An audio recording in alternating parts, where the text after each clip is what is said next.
information and timing sangat penting sekali untuk pemimpin seperti Daniel dan seperti saudara. Kenapa strategic information yang dari surga perlu sampai ke Daniel segera? Pemimpin yang punya perspektif Tuhan ditambah good information, pada saat yang tepat dia akan merubah dunia.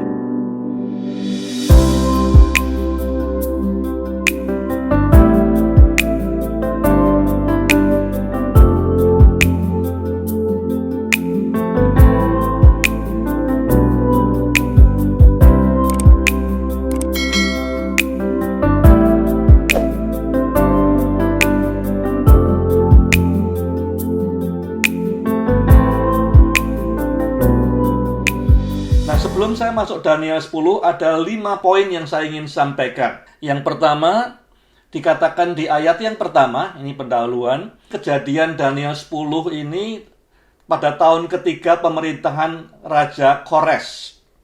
Ya, umurnya Daniel mungkin 87 tahun saat ini. Bab 1, di pasal 1 dikatakan Daniel melayani, ya, menjadi penasehat, menjadi coach buat raja-raja Persia, raja-raja Babylon, sampai tahun pertama pemerintahan Kores. Jadi ini kira-kira 2 tahun setelah dia mungkin tidak lagi pegang tanggung jawab. Mungkin masa pensiun, 2 tahun pensiun itu, tapi hatinya gelisah. Jadi poin pertama, ini dia mungkin sudah tidak pegang tanggung jawab lagi 2 tahun setelah dia meninggalkan jabatan resminya. Yang kedua, Daniel 10 ini ditulis dalam hatinya yang sangat galau. Hatinya Daniel sangat galau karena kita lihat di Daniel pasal 7. Daniel pasal 8. Dalam 2 pasal itu Daniel mengatakan, aku tidak paham semua penglihatan ini. Di Daniel pasal 9, dia lihat ada kesusahan besar pada umatnya.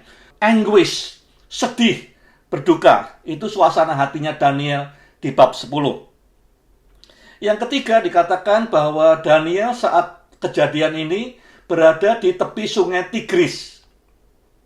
Nah, biasanya sebagai pejabat negara di ibu kota Persia, Babilonia, dia tinggalnya di tepi sungai Euphrates. Tapi kali ini penglihatan terjadi di sungai Tigris.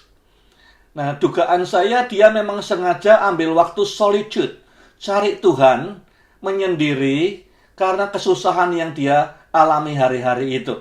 Poin yang keempat, berbicara soal leadership, yang saya tangkap intinya adalah bahwa kalau leaders punya perspektif yang tepat, perspektifnya Tuhan, itu membuat iblis tidak bisa tidur.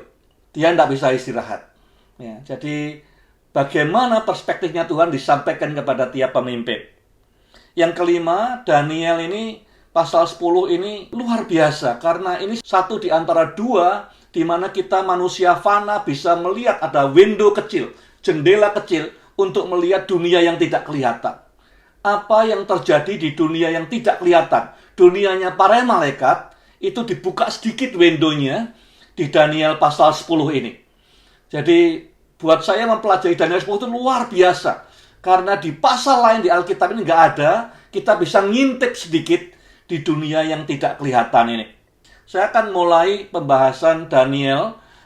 Daniel pasal 10, saya beri judul Leaders in Time of War. Saudara mungkin bertanya, kapan sih time of war? Nah, kalau sudah lihat di Daniel 10, every day is time of war for leaders. Ya, ambil keputusan, semua ada peperangan di balik semua itu. Kenapa Daniel berduka? Atau dikatakan Alkitab bahasa Indonesia, mengapa Daniel berkabung? Kalau saudara lihat perkabungannya Daniel ini bukan puasa total, ya, tapi mirip sekali dengan spiritual diet yang dia kerjakan di Daniel pasal 1 ayat 8. Ya, tidak makan daging, tidak minum anggur dan segala macam. Jadi bukan soal apa yang masuk itu yang pengaruhi kita, tapi apa yang di dalam hatinya. Puasa dan berkabungnya di pasal 10 ayat 2 itu karena rasa berduka yang dalam. Bahwa dia berduka dengan dalam sekali. Daniel mungkin dietnya sama dengan bab 1, tetapi hatinya beda. Ini bukan soal sekedar ingin beda, tetapi karena perkabungan yang dalam. Kenapa dia berkabung? Yang pertama, ini sudah 2 tahun ya, sejak pemerintahan Kores tahun pertama, orang Yahudi mulai pulang untuk bangun Bait Allah, bangun tembok Yerusalem. Tetapi 2 tahun itu tidak ada hasilnya. Karena banyak challenges, banyak tantangan dari tetangga-tetangganya. Orang di Filistin, orang di Syria, orang di Aram, semua coba menghambat orang Yahudi membangun kembali Bait Allah. Jadi dia merasa Tuhan katanya kita mau dikembalikan, direstorasi, tapi kok Tuhan biarkan ada banyak gangguan umat Tuhan membangun kembali Bait Allah. Tidak masuk di pikirannya dia, kenapa begini? Kemudian di bab yang 9, dia lihat bagaimana setelah umatnya kembali masih akan ada peperangan besar, masih ada penderitaan buat umat Tuhan. Dia bilang, Tuhan saya pikir sudah dihukum 70 tahun, kembali semuanya akan baik, tinggal nunggu kerajaan Israel ditegakkan kembali, kerajaan surga turun. Tapi ternyata di masa depan masih ada penderitaan, pemusnahan, penghancuran Bait Allah. Dan yang ketiga, Daniel yang 87 tahun itu merasa helpless, nggak ngerti harus berbuat apa. Dia tidak menjabat apa-apa lagi, ya, tidak punya kekuasaan apa-apa, dan dia tidak ngerti bagaimana menyiapkan umatnya untuk penderitaan ke depan. Bagaimana bisa menolong orang-orang di Yerusalem bangun Bait Allah. Dia merasa helpless, tidak ada harapan, tidak ngerti harus berbuat apa. Hal yang pertama, kenapa saya juga bertanya-tanya, kenapa dia kok kembali pakai diet waktu pertama datang ke Babylon? Ya, dari waktu ke waktu saya rasa baik kalau saudara mentok dalam hidup saudara sebagai pemimpin. Ya, ngalami tantangan besar, hatimu berkabung, berduka, ya, mentok dalam pelayanan, dalam pekerjaan, dalam hidup. Coba kembali ke panggilan yang semula. Jadi sengaja dibuat oleh Daniel, dia ngambil lagi situasi waktu dia dipanggil pertama kali. Dietnya sama, ya. Dia ingat kembali kobaran apinya. Terus dia diingatkan waktu dia muda dulu apa yang terjadi. Dia minta dicoba oleh kepala pengawas istana, ya. Berani berbeda, berani berlawanan dengan mayoritas. Ya, dia dengan bijaksana mengatakan tidak usah diberi daging, tidak perlu diberi anggur, ya, beri aja sayur-sayuran dan segala macam. Berani berbeda demi Tuhan. Tidak harus ikut mayoritas. Yang kedua, berani radikal ikut Tuhan. Ya, tidak hanya sekedar kompromi sana, kompromi sini, berani radikal. Yang ketiga, kasih mula-mula, berkobar-kobar. Yang mendikte hidupnya bukan situasi. Situasi waktu itu dia orang buangan. Situasi waktu itu dia orang yang sangat muda, remaja. Ya, tidak dipercaya dan segala macam. Tapi yang mendikte hidupnya bukan situasi waktu itu, tapi panggilannya, callingnya. Jadi dengan dia mengalami kembali seperti yang dia alami di Daniel pasal 1, dia diingatkan kembali. Is this still you? Apakah ini tetap engkau Daniel yang aku panggil? Ya, 75 tahun yang lalu. Ya, waktu itu radikalnya tidak kompromis, waktu itu berani beda dengan mayoritas, kobaran apinya luar biasa, dan yang mendikte hidupnya bukan amannya, bukan situasinya, bukan persepsinya sebagai manusia, tapi panggilan Allah dalam hidupnya. Kenapa sih Daniel bergabung dan berpuasa? Pertanyaan itu dilontarkan kembali kepada saudara semua. Kapan dan mengapa saudara perlu bergabung dan berpuasa? Pernah enggak saudara berpuasa dan bergabung? Apa yang membuat hatimu bergabung dan berpuasa? Apakah kita berpuasa bergabung untuk diri kita sendiri? Apakah kita bergabung berpuasa untuk apa? Pertanyaannya. Untuk Daniel adalah hal-hal tadi. Apa yang membuat pada hari pertama Daniel berdoa langsung Gabriel diutus dengan berita itu? What dispatch? Apa yang meluncurkan Gabriel dari surga? Di ayat 10-12. Yang pertama dikatakan di sana bahwa Daniel itu highly esteemed. Ya, highly esteemed itu gaya hidupnya sedemikian rupa sehingga menyenangkan hati Tuhan. Kalau Tuhan mungkin sedang jengkel, Tuhan sedang sedih lihat keadaan dunia, dia lihat Daniel, dia merasakan damai, merasakan sukacita, merasakan highly esteemed is pleasing to God. Jadi dibangun satu lifestyle kehidupan yang selalu ingin pleasing God. God has much pleasure untuk melihat hidupnya Daniel. Jadi satu yang bisa dispatch Gabriel untuk menemui saudara, menemui saya adalah gaya hidup, ya, lifestyle yang mengutamakan bagaimana menyenangkan Tuhan dalam segala hal. Itu menjadi lifestyle, ya, kebiasaan selalu mikir, Tuhan senangnya kalau saya berbuat apa? Tuhan senangnya kalau saya bagaimana? Dalam mengambil keputusan, kira-kira Tuhan lebih senang kalau saya bagaimana? Sehingga kalau Tuhan lihat kita, yang dia ingat adalah this man, this woman selalu ingin give pleasure to God. Ingin memberi sukacita kepada Tuhan. Itu tujuan hidup kita. Yang kedua, apa yang dispatch atau merilis Gabriel dan message dari surga untuk menemui kita. Karena Daniel set his mind. Dia determined untuk gain understanding. Untuk tahu hatinya, pikirannya, perspektifnya Tuhan. Nah, saya yakin, saya jamin kalau kita punya tekad seperti Daniel, ya, determinasi, that will dispatch, itu akan mendorong Gabriel untuk menemui kita. Jadi, set your mind, determinasi, ya, untuk mengerti perspektif Tuhan, untuk menangkap hatinya Tuhan. Nah, banyak orang Kristen, banyak pemimpin, dia awalnya yes, set his mind, tapi kemudian nggak sampai akhir. Itu tidak, determinasinya tidak cukup kuat untuk betul memahami apa yang Tuhan pikirkan, apa yang di hatinya Tuhan, dan apa yang menjadi perspektifnya Tuhan. Ya. Yang ketiga, dikatakan humble yourself before God. Artinya puasa itu merendahkan diri. Artinya kita mengakui our powerlessness, kita tidak mampu mengerjakan apapun untuk solve this problem, dan mengakui His powerfulness, kuasa Tuhan yang tidak terbatas. Jadi saat kita puasa, ya, kita itu sesungguhnya merendahkan diri dan mengatakan, I can do nothing without you. Ya, dengan segala kepandaian kita, semua resources kita, kekayaan kita, koneksi kita mengatakan, I can do nothing. Ya, dengan semua pengalaman kita. Puasa itu hari merendahkan diri, artinya mengakui hanya Tuhan yang bisa solve this problem. Semua yang aku punya tidak bisa. Itu sebabnya puasa merupakan ungkapan kebergantungan pada Tuhan 100%. Jadi ada 3 hal yang membuat surga bisa meluncurkan Gabriel ke dalam hidup kita. Ya. Yang pertama adalah sikap hidup yang kita jaga untuk always to give pleasure to God. Selalu ingin membuat Tuhan tersenyum, Tuhan sukacita, Tuhan senang. Nomor 2, determinasi untuk memahami hatinya Tuhan, perspektifnya Tuhan, pikirannya Tuhan dalam hal ini, dalam hal itu.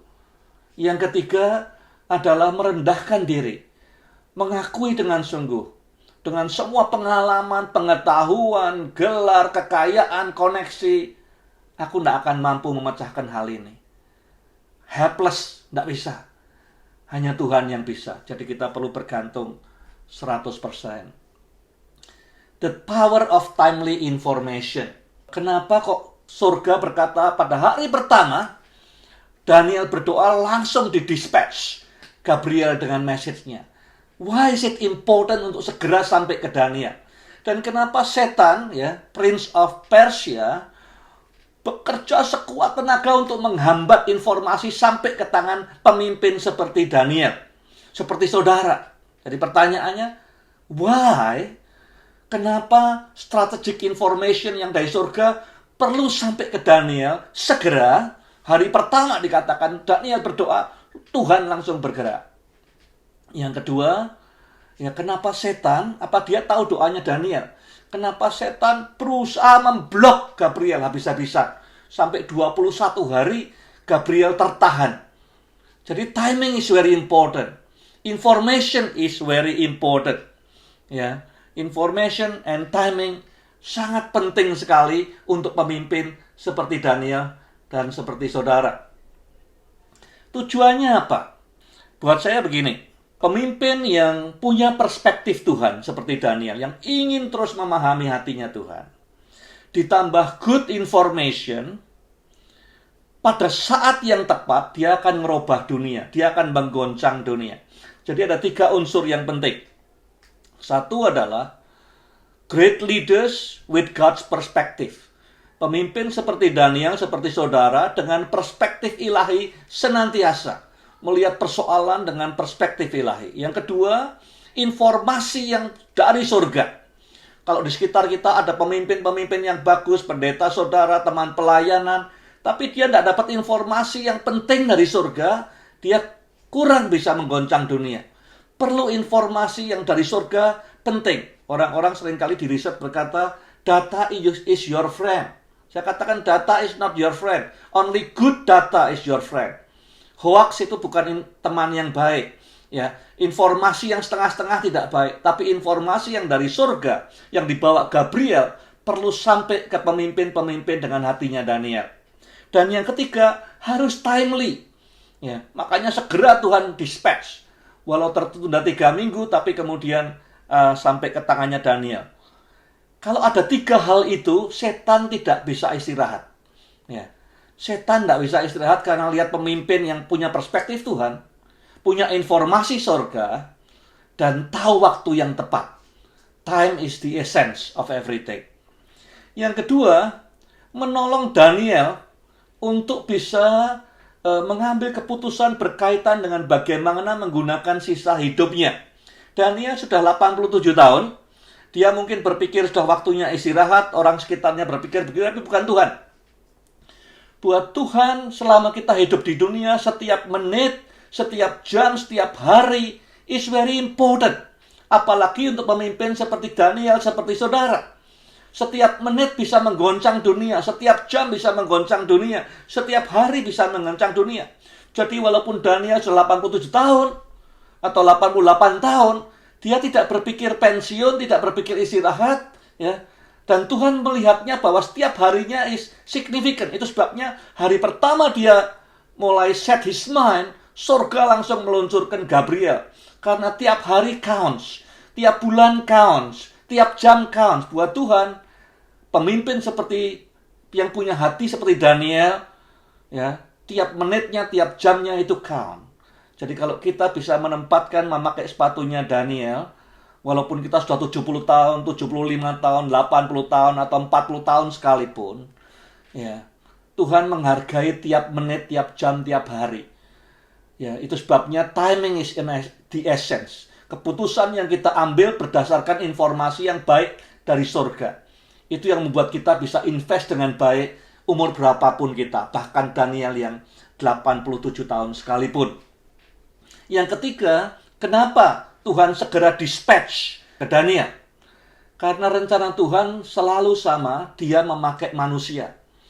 Untuk mentransformasi dunia, menggoncang dunia, dia tidak pakai malaikat, dia pakai manusia. Jadi manusialah, ya, pemimpin-pemimpin seperti Daniel, seperti saudara, adalah alat untuk menyelesaikan rencananya di atas bumi. Tuhan tidak merubah rencananya, menugaskan Gabriel untuk menyelesaikan rencananya atau Mikael, tetapi Daniel, seperti saudara, seperti saya. Itu sebabnya saya bertanya, apakah iblis tahu doanya Daniel? Mungkin tidak tahu doanya Daniel. Tapi Daniel itu ada dalam watchlist-nya yang diamati oleh iblis tiap saat. Ini orang yang punya perspektif Tuhan, punya hati yang selalu ingin menyenangkan Tuhan. Ini harus diawasi terus. Dia gerak apa, diawasi. Ya. Sehingga begitu dia mulai bertekad untuk puasa, iblis siapkan pasukannya. Tapi kalau hidup kita biasa-biasa, tidak ingin menyenangkan Tuhan, tidak punya perspektif Tuhan, ya mungkin iblisnya santai-santai, bisa istirahat, bisa punya waktu untuk nyusun kekuatan, nyerang kita, nyerang gerejanya. Saya harap saudara dan saya bisa menjadi orang-orang seperti Daniel, yang menjadi bagian dari watchlist-nya iblis, rencana, sehingga semua gerak-gerik kita. Iblis mungkin tidak tahu isi doa kita, tapi dia harus selalu siap. Jangan beri istirahat pada iblis. Peperangan di udara. Ini satu pasal yang membahas soal peperangan di udara di dalam saat kita berdoa. Bagaimana seharusnya kita hidup? Yang pertama, the significance of our prayer. Apakah doa kita itu hidup kita dan doa kita, bukan cuma doanya, tapi hidup kita dan doa kita sedemikian rupa sehingga kita setiap kali kita berlutut langsung alarmnya di neraka bunyi semua. Setiap kali kita bertekad untuk berpuasa, alam di neraka bunyi semua. Karena apa? Karena gaya hidup yang ingin selalu menyenangkan Tuhan. Perspektifnya Tuhan selalu kita cari, kita pakai. Ya, sehingga membuat iblis selalu berjaga-jaga dan tidak bisa istirahat. Karena apa? Karena doa orang-orang seperti ini akan langsung membawa penderitaan buat neraka. Saya harap saudara dan saya bisa jadi orang-orang seperti ini.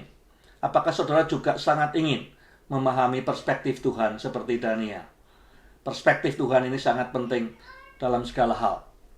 Yang kedua, the significance of one who pray. Ya, jadi saya katakan tadi tidak hanya tekadnya, tapi orangnya. Hidup doa itu kehidupan, bukan cuma sekedar tutup mata lipat tangan, tetapi kehidupan kita. Itu adalah ancaman buat iblis. Bagaimana dengan hidup kita yang apakah selalu ingin menyenangkan Tuhan? Apakah kita dalam watchlist-nya iblis? Apakah hidup kita mendatangkan penderitaan buat neraka? Saya harap demikian. Ya, dengan cara hidup yang ingin selalu bertumbuh ke arah Tuhan Yesus. The significance of one determination. Tekun dalam doa. Sampai kemuliaan Tuhan dinyatakan dalam hidupmu. Ya. Daniel terus berdoa. Kalau mungkin dalam 21 hari dia belum melihat kemuliaan Tuhan, mungkin dia juga belum berhenti. Sampai kemuliaan Tuhan dinyatakan. Sampai informasi surga. Sampai ke hidup saudara. Ada 4 instances, ada 4 peristiwa penting yang membekali Daniel. 3 diantaranya adalah jamahannya Gabriel. Yang pertama, a hand touch me, saat Tuhan menjamah aku. Ya. Yang pertama dijamah oleh Tuhan adalah matanya Daniel. Waktu Daniel susah, kalau kita dalam keadaan susah, buntu, kita tidak bisa lihat jawabannya. Ya. Karena apa? Pada saat kita menghadapi tantangan besar dalam hidup, seakan-akan tantangan itu menutup mata kita untuk melihat kebesaran Tuhan. Jadi sebelum Tuhan menjawab apa-apa, dia nyatakan kemuliaannya dulu. Ya, saya diingatkan di Ulangan pasal 33. Waktu Musa menghadapi tantangan kebingungan yang luar biasa. Tuhan bilang umat ini memberontak, aku tidak bisa bersama mereka lagi. Musa berkata di ayat 15, Tuhan, kalau engkau tidak menyertai, jangan suruh kami pergi. Kemudian, oke, aku jawab doamu. Kemudian Musa berkata, Tuhan, aku minta satu hal saja. Show me your glory, and that's enough. Tunjukkan kemuliaanmu kepadaku, dan itu cukup bagiku. Kemudian Tuhan berkata, baik, aku tunjukkan. Tapi kamu tidak akan pernah bisa melihat wajah Tuhan. Kalau kamu lihat wajah Tuhan, kamu akan mati. Hanya 2 orang di Alkitab yang bisa lihat wajah Tuhan. Ya, satu Daniel, dia menggambarkan wajahnya itu seperti kilat bercahaya. Sama seperti Yohanes di Wahyu 1 ayat 13 sampai 17. Wajahnya, deskripsinya Yohanes di Wahyu pasal 1 persis sama dengan apa yang dilihat Daniel. 2 orang ini saja yang bisa melihat wajahnya Tuhan seperti kilat yang luar biasa. Nah, dalam hidup kita mungkin kita tidak lihat wajahnya Tuhan. Mungkin ada yang lihat. Tapi apakah saudara bisa lihat kemuliaan Tuhan? Kalau kita tidak bisa lihat kemuliaan Tuhan, maka biasanya kita terkungkung, terpenjara oleh persoalan kita. Oleh tantangan yang kita hadapi. Yang sudah perlukan sebelum menyelesaikan semua persoalan sebagai pemimpin keluarga, pemimpin perusahaan adalah melihat kemuliaannya. Kapan terakhir kali Tuhan nyatakan kemuliaannya dalam hidupmu sehingga engkau bergetar, hadiratnya begitu kuat. Setiap kita perlu lihat kemuliaan Tuhan from time to time. Ya, untuk waktu ke waktu perlu lihat doa seperti Musa, Tuhan show me your glory, tunjukkan kemuliaanmu, dan itu cukup. Ini yang dimulai sebelum Gabriel sampai. Yesus menyatakan kemuliaannya kepada Daniel, dan itu menyingkap semua yang menyelubungi matanya. Saudara dan saya perlu lihat kemuliaan Tuhan.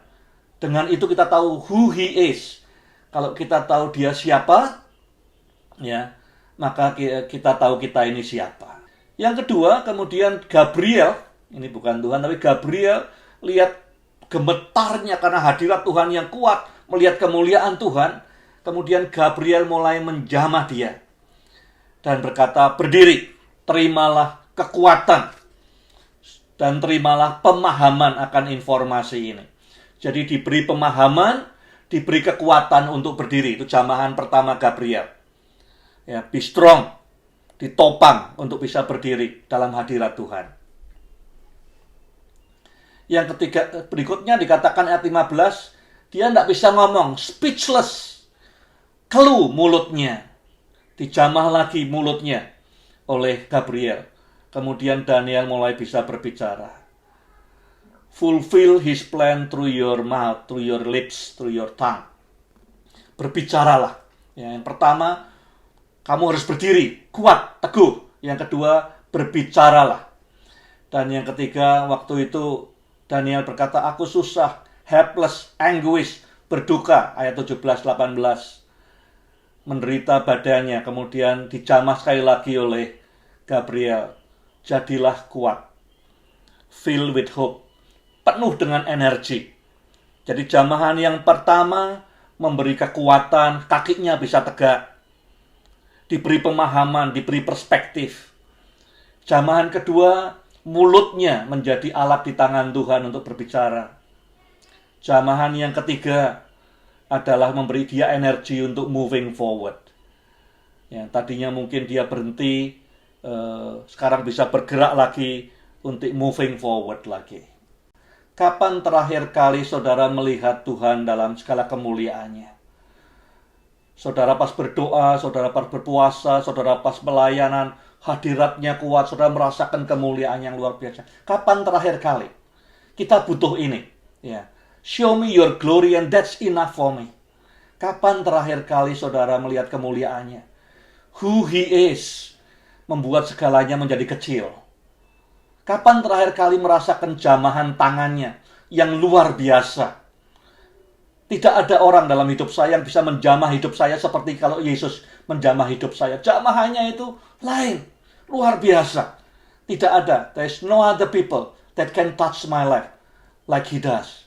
Ya. Menegakkan kakimu untuk bangun dan melangkah lagi. Serta membuka mulutmu untuk memberkati orang lain.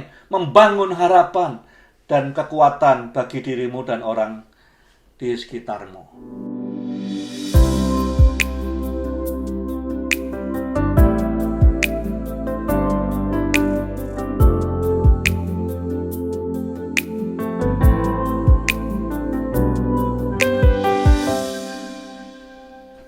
Waktu saya mempelajari Daniel 10 ini, ada dua hal yang struck my heart.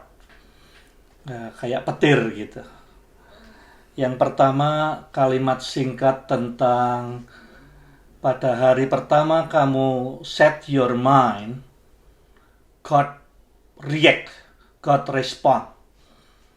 Buat saya kalimat pendek itu meaningful sekali. The first time you set your mind, pada saat pertama kali engkau set your mind, mengambil keputusan untuk memahami perspektif Tuhan, menangkap hatinya Tuhan. Detik itu juga dia dispatch Gabriel.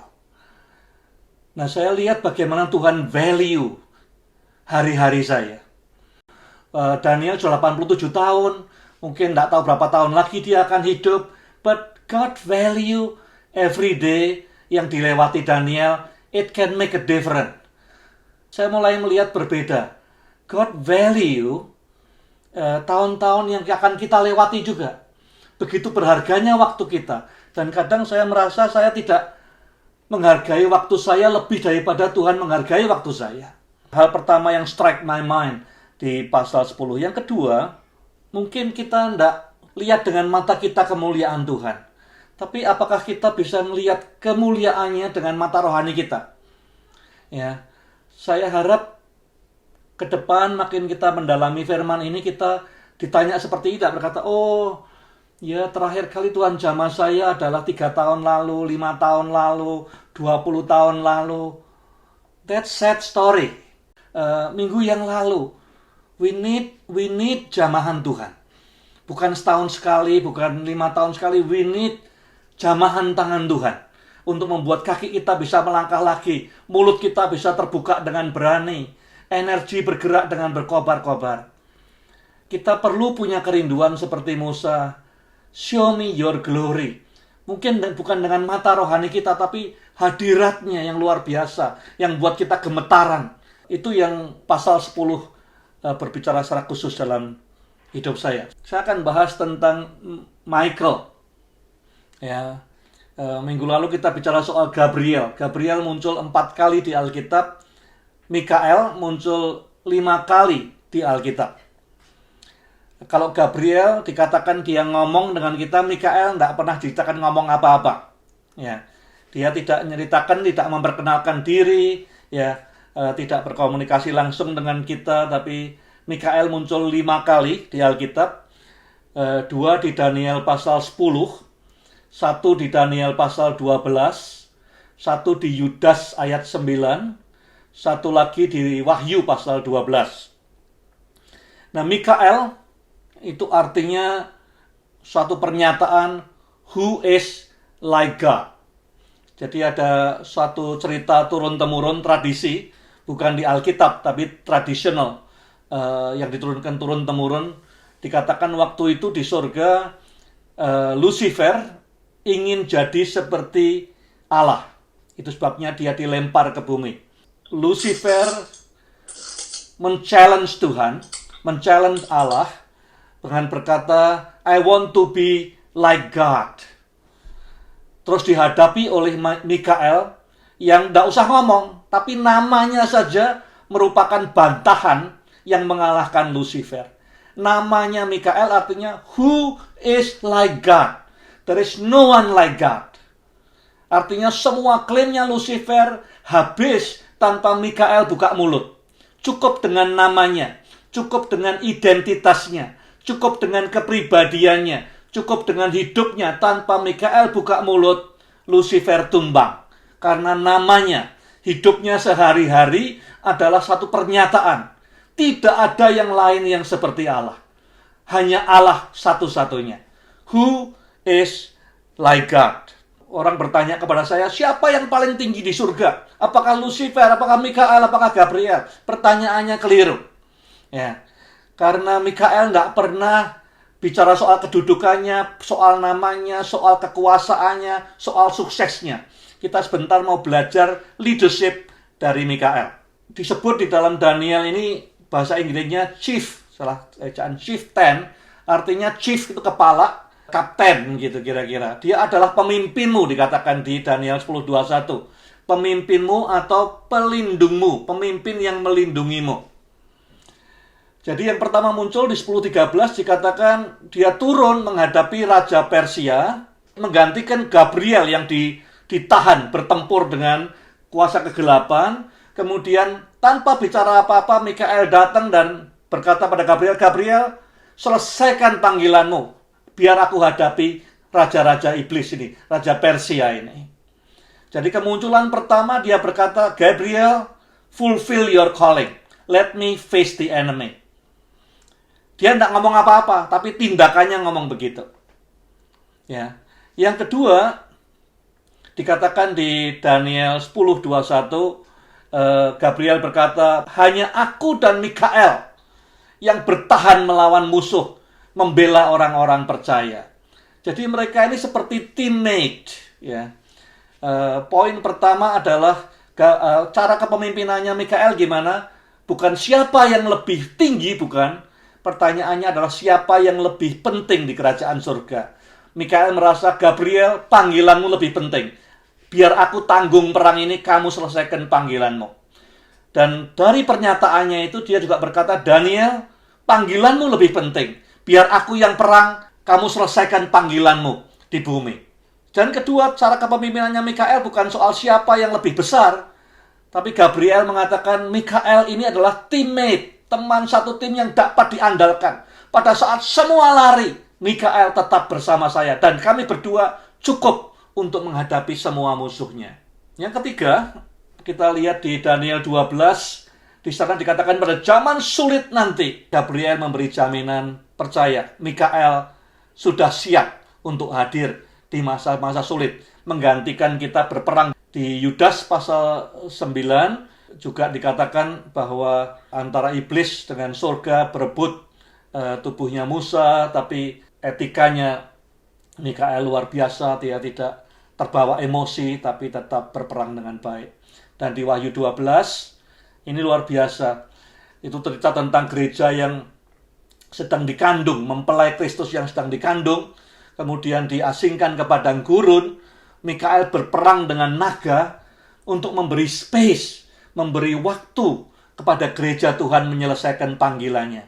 Jadi dia menjadi tumbal, menjadi backup untuk mengacaukan konsentrasinya iblis supaya para pemimpin, supaya umat Tuhan, supaya hamba Tuhan punya space untuk fulfill their plan, God's plan, untuk fulfill panggilan Tuhan di dalam hidupnya. Ya, jadi kalau saya mau ringkaskan apa yang kita belajar dari kepemimpinannya Mikael.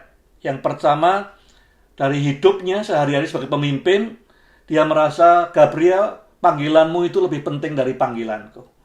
Banyak pemimpin di bumi sekarang ya berkata bahwa panggilanku lebih penting dari panggilanmu semua.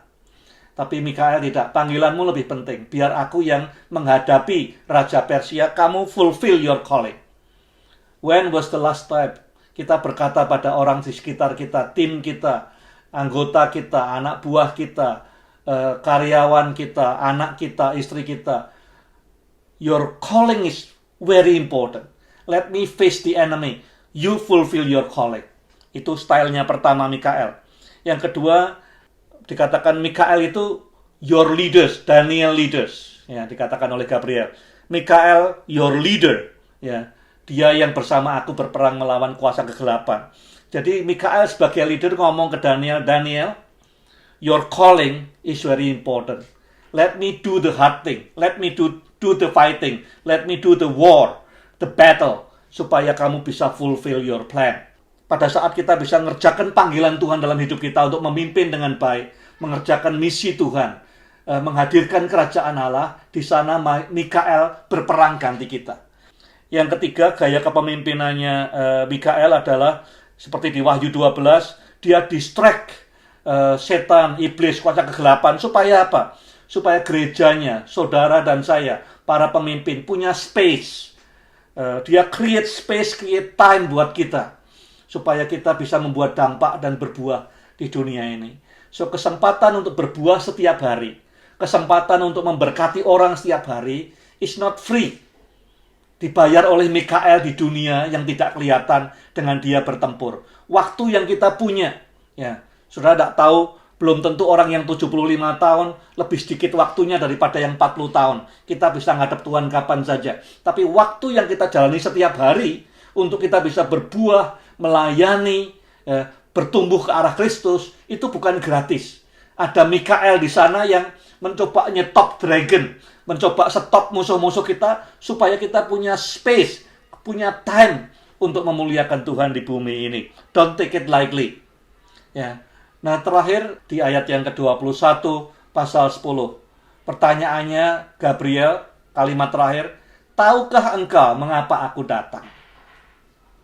Ya, sebelum kita bertanya itu, tahu enggak bahwa dia ada, dia datang dalam hidupmu? Ya, sudah mungkin berpikir, waduh, Gabriel ketemu saya mungkin 15 tahun lalu. Mungkin 15 hari yang lalu dia datang tapi kita enggak tahu. Mungkin 15 jam yang lalu dia datang tapi kita enggak tahu. Are we aware pada saat divine being, malaikat itu datang dalam hidup kita? Datangnya bisa lewat orang lain, dalam wujud orang lain, pemimpin lain, atau bisa juga langsung dalam suasana hadirat Tuhan yang kuat. Are we aware pada saat kita berdiri di hadapan Gabriel? Gabriel bisa orang lain, bisa hamba Tuhan lain, bisa teman satu tim yang menjamah kita. Are we aware? Ya, apa kita ngucap syukur gemetar atau kita tidak sadar Gabriel ada? Yang kedua, tahu enggak kenapa Gabriel datang? Kalau ada Gabriel datang dalam hidupmu bawa berita, selalu bawa berita, ya. Tujuannya apa? Harus tahu. What is the purpose of Gabriel datang? Kamu tahu enggak pertanyaan ayat terakhir dari bab 10? Do you know why I come to you?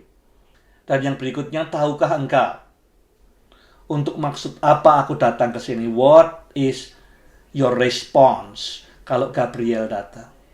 Yang kedua, why I come here? Maksudnya Tuhan apa? Kenapa dia ngirim saya? Kamu tahu nggak, Daniel? Yang ketiga, apa yang diharapkan Tuhan dari responmu apa, Daniel?